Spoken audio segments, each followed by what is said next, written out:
stop chatting. I'm Marianne Valulis. I'm the president of the Women's History Association Ireland, and on behalf of the association, I'd like to welcome all of you here today and to welcome our panel of speakers. It's a really exciting time for us to take the opportunity to reflect on what second wave feminism has accomplished. And being the age I'm at, I'm very fond of second wave feminism. Haven't quite made my peace yet with third wave feminism, but second wave feminism is great. Before we start, and I will turn it over to Mary Cullen, I just want to make a pitch for the WHAI.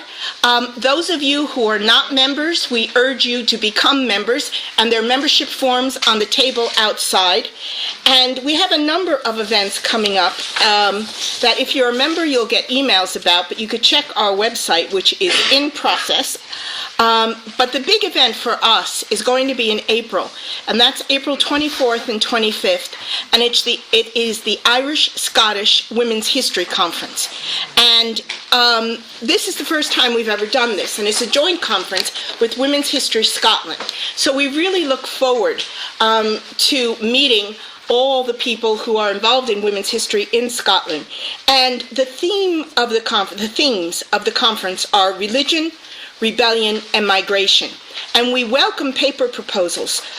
They should be sent to me by the 16th of January 2009. And again, this information is outside. So think about how your own work fits into this and send us off an abstract. We have two keynote speakers. Of course, the name of one of them escapes me, but the other one is Professor Jane Ohlmeyer from Trinity College. So it promises to be a really interesting and informative session. What we're going to do, by the way, you don't have to know anything about Scotland. What we're going to do is we're going to mix, because we want to keep to these themes. So the theme of rebellion will have papers on Ireland and papers on Scotland, so we can learn from one another. I know people have said, does it have to be Irish-Scottish together in a paper? And the answer is no.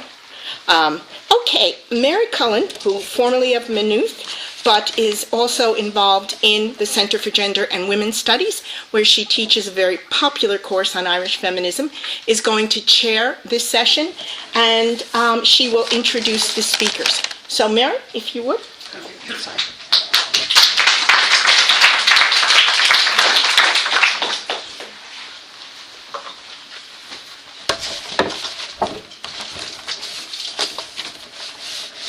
Thanks very much, Marianne. I see my role really as a historian who's also a product of second wave feminism. If you like, setting the scene for our women, 5 very distinguished women with their careers in Irish political life, which I'm not going to attempt to talk about because they'll tell you about that themselves. But they come from the different political parties, from Fine Gael, from Fianna Fáil, and from Labour.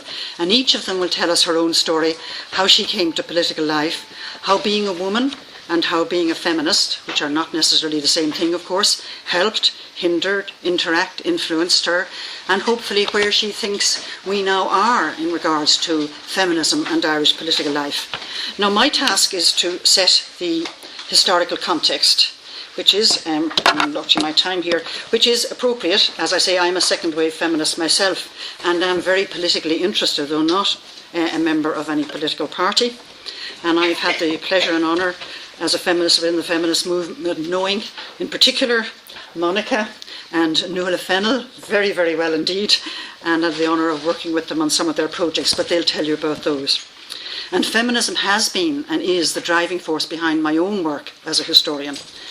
Now, when second wave feminism hit Ireland, as it did quite suddenly in 1970, and another feminist of the second wave, June Levine, who sadly died recently, has left us a really wonderful memoir of that in her book Sister, so we know how suddenly it came. And June recounts in that, and those of us who are here will remember ourselves, that to most of us, feminism hit Ireland. We thought this was something new that we hadn't had before. And June recounts what we all found, to the surprise, we found that there were active feminists beavering away in Ireland. In fact, they had in that very same year, 1970, succeeded in pressurising the government to set up the first commission on the status of women. And it's quite extraordinary as a historian to think that we did not realise that these people were feminists. We didn't really realise them, but we saw them as part, I think, of the establishment. Quite extraordinary. One of the wonderful things that did happen then, and I'm not going to talk about that, was a developing recognition, respect and cooperation that grew between the younger new wave women's liberation people and the established feminists. And those of us who knew and had the pleasure of being a friend of and working with the late Hilda Tweedy will know what I'm talking about there. However, what we discovered then, those of us who were interested in history, that not only were there already feminists in Ireland in 1970, but the history of feminist activism in Ireland went back very, very much further still. And as we're continuing to find out. And we now know, and we're working on it, many of us, that from the middle of the 19th century right up to today, continuous feminist activism in Ireland, centring always around in different campaigns on the same core issue, which is something that is interesting me more and more. At the heart of it all was the recognition of women as human beings, human persons with rights and with responsibilities. And that aim was to be a free individual, self-directing, directing and controlling one's own life, developing one's own potential and sharing actively the responsibility of shaping society for the good of all. And right back in the middle of the 19th century, women's involvement in politics, public politics, was actually an issue. It's quite extraordinary. It's a side issue here, we haven't time to speak about it, but a major issue is, of course, why did we all not know about it? Why was it not in the history books? But that's a subject for many more books, which I hope we will all write, but some of us are trying to already. But I just want to very, very briefly, if Marianne will allow me, to give you a slight idea of what was happening over those years, because I really think it sets the context for what our panel are going to talk to us about today.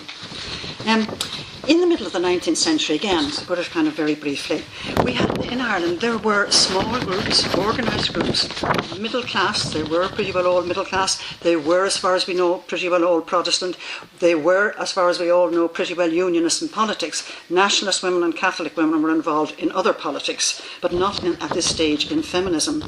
And they carried out, they were involved in a number of campaigns, some of which achieved considerable success in the 19th century, on issues which all relate to that core issue of being a full human person, controlling your life, but also directing it towards the good of society in general. One campaign was to gain for married women control of their own property, a key issue for the status of women in marriage and for freedom and self-respect. Raising educational standards in girls' education, gaining access for women to the universities, to degrees and the professions. Again, self-development so that you could help to shape society, but also opening to better employments. All these things are related. Sexual double standards. There was one issue that they tackled, which was the regulation by the government of prostitution, which was based upon a sexual double standard of treating the women who were suspected of prostitutes and doing nothing about the men. It was just one aspect, but one that came up as an issue that you could actually campaign against. And from the very beginning, there was interest in women in political life. Now, at this stage, what they were looking for was the vote for women. And at this stage, in the middle of the 19th century, not all men in the United Kingdom of Great Britain and Ireland could vote. The vote was on a property qualification for men, and it's gradually decreasing. But they actively began to campaign for the vote on the same terms as men for women. By the end of the 19th century, sizable, but by no means complete advances have been made on many of these issues, except the parliamentary vote. And that became the big issue in the next stage from the early 20th century, from up to 1922. The vote was the main, not the only, feminist objective. And now we have in the feminist movement in the early 20th century, Catholic women and nationalist women, as well as Protestant women and unionist women. Within the feminists themselves, there are feminists who stick to strictly constitutional action within the law, and some who are prepared to break the law.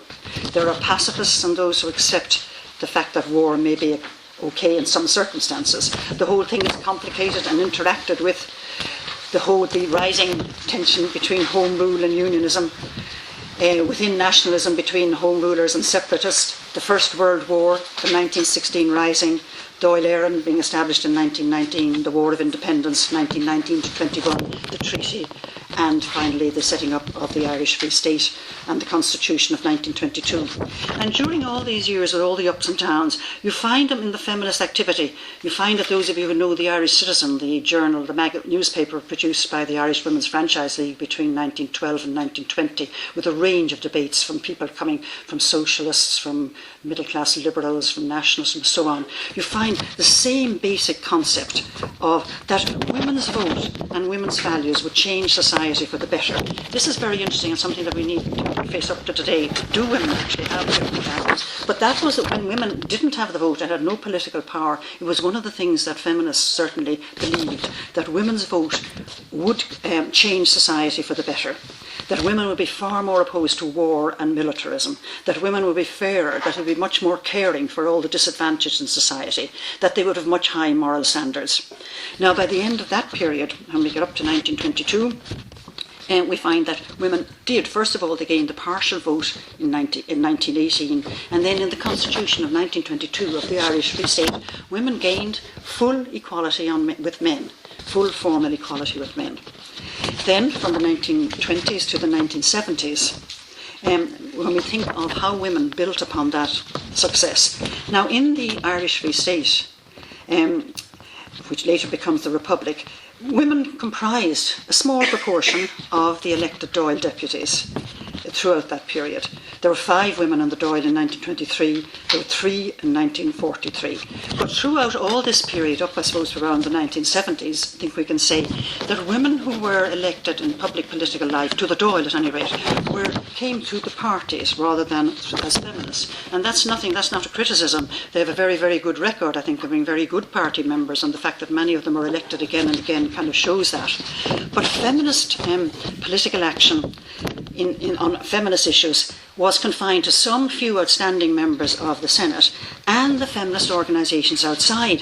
They became very low-key in this period. As we saw, we didn't really recognise that they were there, but they were there, and they were contending with a backlash from the new nationalist establishments in the Irish Free State. The different parties were all very much the same. And during the 1920s, you find the feminist organisations contesting the introduction of new restrictions on women's jury service, sex barriers in the civil service, marriage barrier for national school teachers, the lack of action on the core issues of the Carrigan Report on sexual offences in 1931, some of the provisions of the Condition of Employments Bill of 1935, and indeed in 1935 we find a joint committee of women's societies and social workers set up to bring together feminist and women's groups to study social legislation regarding women and girls and to recommend the changes that should be made. There was considerable opposition to many of the provisions in the famous 1937 Constitution, some of which they managed to change and some of which they didn't. In 1937, again, the politics are always a core part, not the whole part, but part of this. The Women's Social and Political League was established with the idea of encouraging women to exercise their full citizenship and to run women candidates for election. It became the Women's Social and Progressive League in 1938, and it did run no less a person than Hannah Sheehy Skeffington in the 1943 election, and they backed 3 other women candidates, though they didn't actually succeed. And the Irish Housewives Association, the one with which we associate our great friend Hilda Tweedy, was established in 1942 on issues of food distribution and management during the Second World War, but which quickly adopted a very strong kind of feminist context. And it was through the Irish Housewives Association, which had amalgamated one of the older feminist societies, was linked to the International Alliance of Women, and that in turn had us contacts with the United Nations. And it was through that contact that in the late 1960s, the Federation of Business and Professional Clubs in Ireland and the Irish Housewives Association got together to try to pressurise the Irish government to set up the first commission on the status of women, which they had to beaver away at. In fact, Hilda has told me they had to go and sit in the government offices and say, OK, if the minister can't see us, we'll wait until he can, and they eventually did. And that's how they got that set up in 1970, which is really quite extraordinary when you think that that is the very same year that the famous first meeting of our Women's Lib happened in Dublin. And when the Commission actually reported in 1973, it noted many of the issues that the newer feminists were going to think about too. They recommended the removal of discrimination based upon sex and marriage and employment, pay, taxation, social security, pension schemes. It advocated improved provision for deserted wives, unmarried mothers, widows, wives of prisoners. It proposed equal liability for jury service, a very vexed issue, the appointment of more women to statutory and other bodies. It advocated co-education and the encouragement of girls to study what were seen, in inverted commas, non-traditional subjects. It advocated marriage counselling services and family planning advice centres, which it said would respect, as I said, the moral attitudes of all the different married couples. But it's an interesting thing that the women involved in this were no fools. It was one thing to get a commission to report on this if they had no confidence that the Irish government would actually either like these or act upon them, and that led to the setting up as the Council for the Status of Women, as many of the people here would know very well, which was the forerunner of our present National Women's Council. They had no idea of not keeping their eye on what was going on. And now at the very time that all this was happening, we come to the second wave women's movement, which quit Ireland, as we said, just at this time. And it seems to me, you see, that what is happening, that in one thing that is happening in women's consciousness generally, women, those who are interested, they're more and more increasingly aware that overt barriers, you can remove those, you can remove restrictions, but how was it that women are not still taking their full place in society, and how was it that many women felt held back, from full self-development, first of all, from doing all the things they wanted, and from taking the full responsibility for sharing in society. I myself came to feminism in the late 1960s, knowing nothing about feminism per se, but because I felt, as a mother of young children, which I was very, very happy to be, I felt increasingly frustrated by the role that Irish society seemed to put before me, that it was fine and that you were doing all you could if you just took care of your own children and your own family. And I was not expected to take any interest in whether a neighbour down the road couldn't give her children what I could. I wasn't supposed to take any responsibility for, if you like, the laws or anything else. We were supposed to be quite happy to leave that to men. And I felt in myself, and I felt at that stage, which is quite extraordinary, but I'm sure many other women felt the same, am I the only person who's the misfit here? Am I the only person who feels that this is not a human role?